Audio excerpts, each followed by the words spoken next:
महावन तहसील कार्यालय पर एक व्यक्ति पहुंचा, जहां पर जाकर इसने एक शिकायती पत्र सौंपा, जिसमें शिकायत थी कि बलदेव विकास खंड के गांव नेरे में एक पेठा फैक्ट्री पिछले 1.5-2 माह से प्रारंभ की गई है, जिसका ना तो कोई लाइसेंस है और ना ही कोई परमिशन।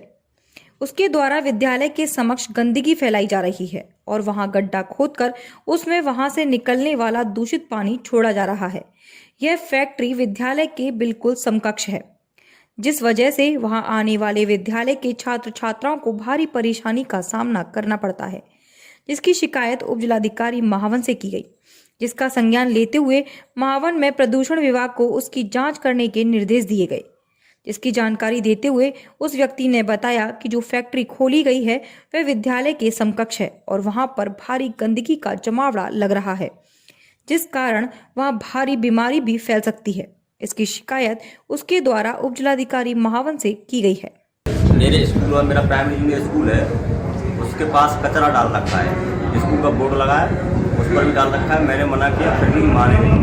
और स्कूल की जो रास्ता गया है उसके किनारे एक बहुत गहरा टैंक खोद दिया है, उसमें उसका पेट धोने का पानी आ रहा है। पानी आने का वो गहरा है, तो उसमें बच्चा जब पढ़ने जाएंगे तो उसमें जान माल का भी खतरा है बच्चे का गिरने का।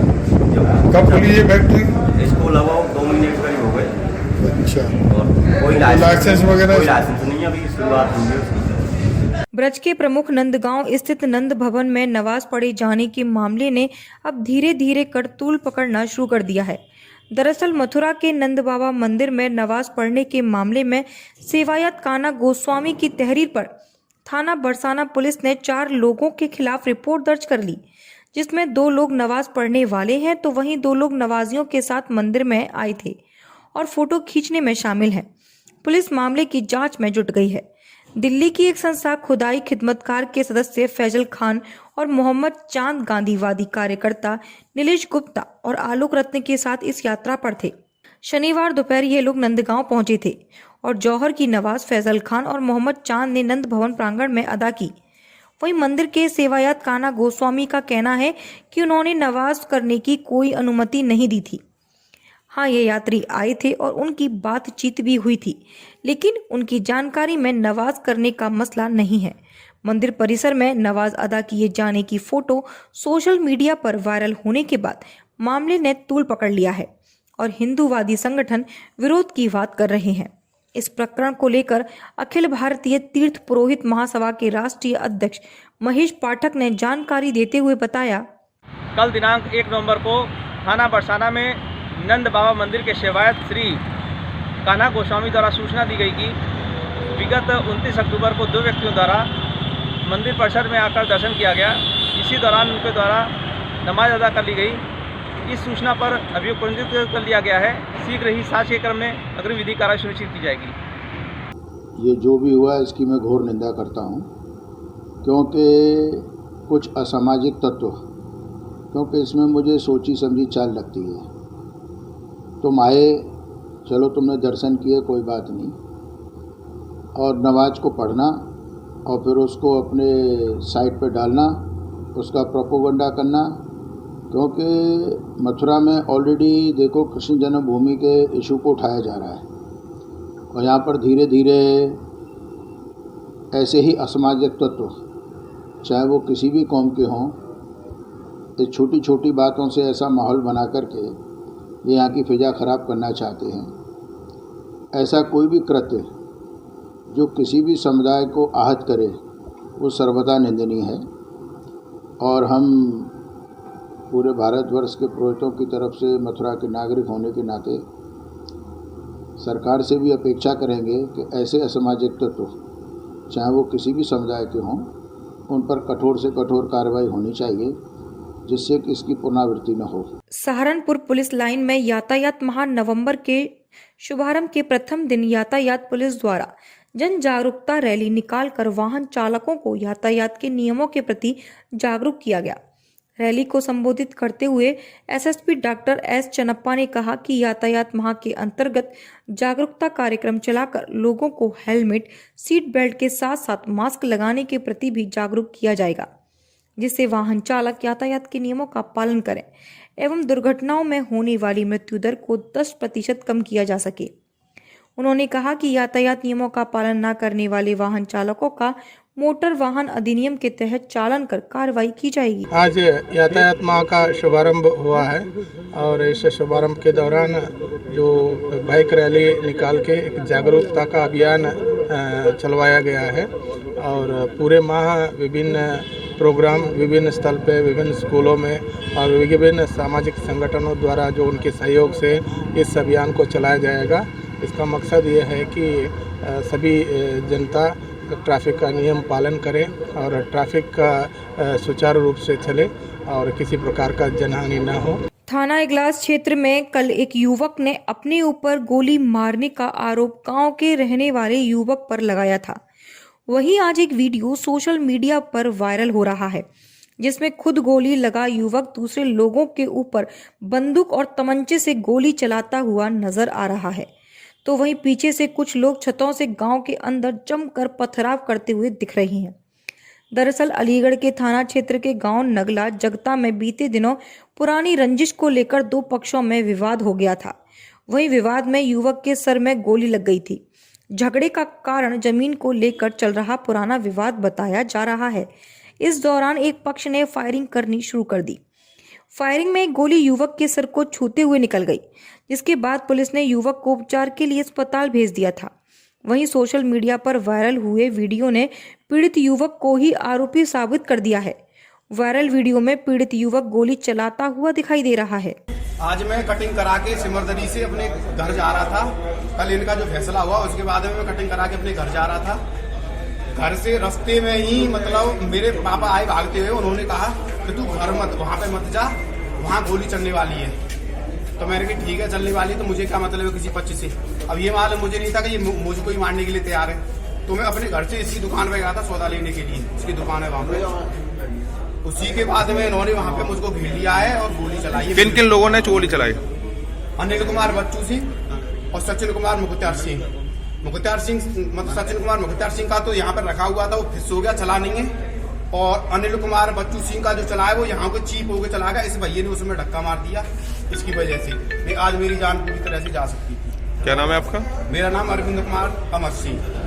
फिर इतने में आज लोगों ने शराबा सुना तो हल्ला हुआ, तो वो निकल के दोनों लोग भाग के आ गए। फिर उन्होंने सबने अपनी छत पे से फायरिंग और फिर ईंट पत्थर सबसे फिर धुआंधार उन्होंने बजाया है।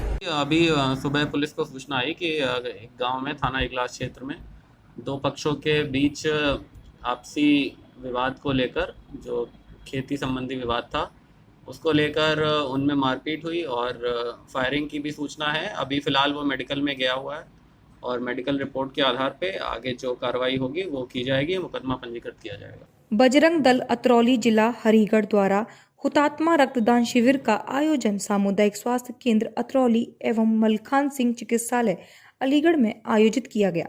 यह शिविर 2 नवंबर 1990 को तत्कालीन सरकार द्वारा कार सेवकों पर असंख्य गोलियां चलवाईं, जिसमें अनेक कार्यकर्ताओं का बलिदान हुआ। बलिदान की स्मृति में उपरोक्त शिविर को लगाया गया और यहां पर नव युवकों द्वारा रक्तदान किया गया। 30 वर्ष से ये 90 से ये कार्यक्रम मनाया जाता है, क्योंकि उस समय वो तत्कालीन मुख्यमंत्री मुलायम सिंह यादव ने जो गोली चलवाई थी कार सेवकों पर, हमारे कोटारी बंधु दोनों भाई मारे गए थे। इसके अलावा और लोग बहुत सारे मारे गए थे। तभी से उनकी स्मृति में ये रक्तदान का कार्यक्रम मनाया जाता है। आज 2020 है और 90 से इस तरह से 30 साल से लगातार हम इसको मनाते आ रहे हैं। आज ये कार्यक्रम 30 वर्ष पहले जो घटना घटित हुई थी, 2 नवंबर 1990 को तत्कालीन सरकार के मुख्यमंत्री ने निर्दोष कार सेवकों पर अंधाधुंध गोलियां चलाईं। उसके परिणाम स्वरूप बहुत सारे कार सेवकों का बलिदान हुआ। अयोध्या में भगवान श्री राम जन्मभूमि को लेकर के पहले भी बहुत सारी लड़ाइयाँ लड़ी गईं और उस लड़ाई में जिन कार सेवकों का बलिदान हुआ उनकी स्मृति में ये रक्तदान शिविर का आयोजन किया जाता है। बजरंग दल ने संपूर्ण भारतवर्ष में आज के दिन यह रक्तदान का कार्यक्रम आयोजित किया गया है। सहारनपुर में एसएसपी डॉक्टर एस चन्नप्पा द्वारा चलाई गई अपराधियों की धरपकड़ अभियान में कुल 227 अभियुक्तों को अक्टूबर माह में गिरफ्तार कर जेल भेजा गया। गिरफ्तार किए गए अभियुक्तों में चोरी, हत्या, शराब तस्कर व अन्य नशीले पदार्थों के साथ ही जुए व सट्टा अधिनियम में कुल 227 अभियुक्त गिरफ्तार हुए। जिसके बाद एसएसपी ने बताया कि सभी अपराधियों को मुकदमा पंजीकृत कर न्यायालय में पेश करने के बाद जेल भेजा गया है। पुलिस प्रशासन द्वारा इन लोगों के खिलाफ अन्य कार्रवाई जैसे गैंगस्टर व संपत्ति कुर्क आदि की कार्रवाई भी की जा रही है। माह अक्टूबर में एक अभियान चलाया गया था अवैध शराब, अवैध अस्त्र शस्त्र और एनडीपीएस जो ड्रग्स के मामले में। इस अभियान के दौरान कुल 277 अभियुक्तों का गिरफ्तारी हुई है और इनके पास से तमाम जो अवैध शराब, अवैध अस्त्र बरामद किए गए हैं और इनको नियमानुसार माननीय न्यायालय के सामने पेश करके जेल भेज दिया गया है और अन्य कार्रवाई जैसे गैंगस्टर और संपत्ति जब्तीकरण का कार्रवाई किया जा रहा है। बल्लभगढ़ में लव जिहाद के मामले को लेकर करणी सेना के राष्ट्रीय उपाध्यक्ष मुकेश सिंह रावल के नेतृत्व में करणी सेना के पदाधिकारियों ने पैदल प्रदर्शन करते हुए राष्ट्रपति के नाम संबोधित ज्ञापन तहसील में एसडीएम खैर को देने पहुंचे। उनकी गैर मौजूदगी में ज्ञापन मालबाबू को सौंप दिया। मुकेश सिंह रावल ने बताया कि ज्ञापन के माध्यम से मांग की है कि बल्लभगढ़ में लव जिहाद का शिकार हुई छात्रा निकिता तोमर के हत्यारों को फांसी की सजा दी जाए और पीड़ित के परिवारजनों को 5 करोड़ रुपए दिए जाएं। यदि निकिता के हत्यारों को फांसी की सजा नहीं हुई तो करणी सेना सड़कों पर उतरकर आंदोलन करने को बाध्य होगी और कानून अपने हाथ में लेकर आरोपियों को सजा देगी। मैं करणी सेना का राष्ट्रीय उपाध्यक्ष हूँ। हमारी मांग ये है कि जो बल्लभगढ़ में निकिता तोमर के साथ जो लव जिहाद की उसमें जो हत्या की गई है उनकी फांसी की मांग है सबसे पहले हमारी। दूसरी मांग हमारी ये है कि लड़की होनहार थी, उसके लिए 5 करोड़ रुपए की हमें मांग है और एक परिवार में सरकारी नौकरी उनको दिलाया जाए। और सबसे पहले तो ये है कि उनको फांसी तो देनी ही है। ये जो कानून में ये चलता है कि बेल पे आ गए, जमानत मिल गई, वो कुछ नहीं। अगर ऐसा कुछ हो गया तो करणी सेना स्वयं कानून को हाथ में ले सकती है। प्राइवेट स्कूल एसोसिएशन के अध्यापकों ने स्कूल खुलने के बाद मानदेय की मांग को लेकर सहारनपुर के रामलीला मैदान में धरना प्रदर्शन किया। लॉकडाउन के बाद भले ही सरकार ने 9वीं कक्षा से 12वीं तक के स्कूल खोल दिए हों, लेकिन लॉकडाउन के दौरान ना तो प्राइवेट शिक्षण संस्थानों के टीचर्स को कोई आर्थिक सहयोग मिला है और ना ही उनके विषय में कोई बात की गई है। सरकार द्वारा 20 लाख करोड़ रुपए के राहत पैकेज की अंशदान की जो योजना चलाई गई थी उसमें एक राहत पैकेज की घोषणा की थी।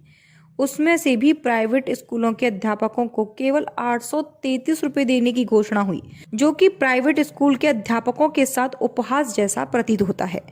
इन सब को लेकर प्राइवेट अध्यापकों के संगठन ने अपनी मांगों को लेकर धरना प्रदर्शन किया। धरना प्रदर्शन पर पहुंचे private school association Uttar Pradesh के प्रदेश अध्यक्ष अशोक मलिक ने बताया कि मेरा नाम डॉक्टर अशोक मलिक, मैं प्राइवेट स्कूल टीचर एसोसिएशन का उत्तर प्रदेश का अध्यक्ष हूं और आज यहां हमने धरना स्थल पर धरना दिया है और इसमें जनता की अदालत में आकर हमने निर्णय लिया है कि कल 3 नवंबर को हम लोग जो है आज ये तय किया गया है कि जनता की अदालत में आकर हम 3 नवंबर को अपने स्कूल खोल देंगे। तमाम सरकार के दावों को धता कराते हुए सरकार ने आज तक अनदेखा किया है। हमने करीब 1 दर्जन से ज़्यादा ज्ञापन दे चुके माननीय मुख्यमंत्री को, लेकिन सरकार ने मुड़कर नहीं देखा पीछे। हमें आर्थिक राहत पैकेज नहीं दिया गया। सरकार हम आर्थिक राहत पैकेज नहीं है तो इसके अलावा हम लोग हमारा कहना ये है कि यदि सरकार के पास बजट नहीं है तो अपने विधायक और सांसदों का वेतन छुड़वाओ, उनका भत्ता छोड़ दिया जाए, उस बजट से हमारे हो जाते। तमाम संस्थान खोल दिए, तमाम जो प्रतिष्ठान खोल दिया है, तमाम देश खोल दिया। जो नहीं खोलना था शराब के ठेके तक खोल दिया है। पब्लिक के पास में शराब खरीदने के लिए पैसे देने के लिए, लेकिन फीस देने के लिए सरकार के पास पैसा नहीं है, सरकार के पास बजट नहीं है। तो ऐसे में बजट रोकने के बहुत सारे रास्ते हैं, तो हमें नहीं दिया गया। तो अब हम भूखे मरने से बेहतर हैं जेलों में तैयार है जाने के लिए। यदि सरकार हमें जेल में भेजना चाहेगी हम चले जाएंगे, हम मुकदमा चाहेंगे तो मुकदमा लेने को तैयार बैठे हैं। लेकिन अब हम जो है लॉकडाउन को सरकार की इन सब चीज़ों को जो है धता कराते हुए 3 नवंबर से हम स्कूल खोलने का निर्णय ले लिया है। वन्य जीव जंतुओं को पकड़कर मारने व बेचने वाले 4 तस्कर वन्य विभाग की टीम ने गिरफ्तार किए, जिनके कब्जे से जंगली जानवर भी मिले हैं। सहारनपुर थाना कुतुबशेर पुलिस ने मुखबिर की सूचना पर 4 शिकारियों को थाना कुतुबशेर इलाके के नकुड़ तिराहे से गिरफ्तार किया।